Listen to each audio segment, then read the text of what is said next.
नमस्कार। महर्षि पतंजलि के योग सूत्र में अब तक हमने ये जाना कि योग क्या होता है।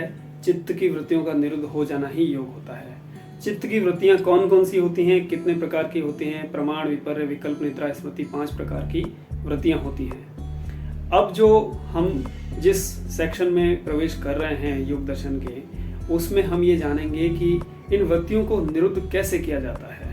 क्योंकि योग की स्थिति अगर आपको प्राप्त करनी है तो वृत्तियों को निरुद्ध करना जरूरी है।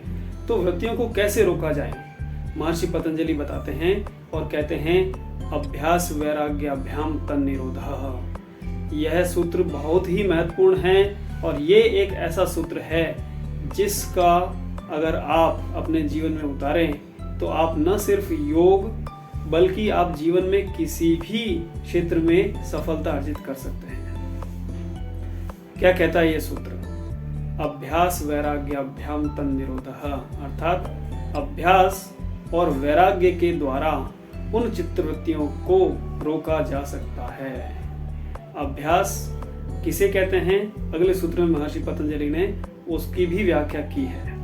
लेकिन नॉर्मल तरीके से हम एक ये समझ लेते हैं कि अभ्यास जैसे कि रेगुलर प्रैक्टिस, रोजाना किसी चीज को करते रहना, यही अभ्यास है, निरंतर अभ्यास।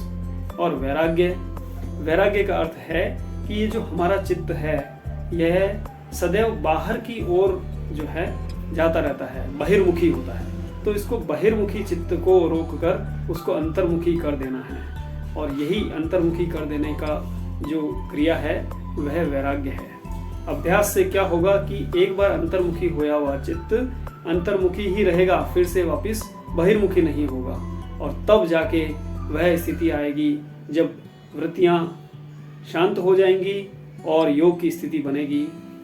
धन्यवाद।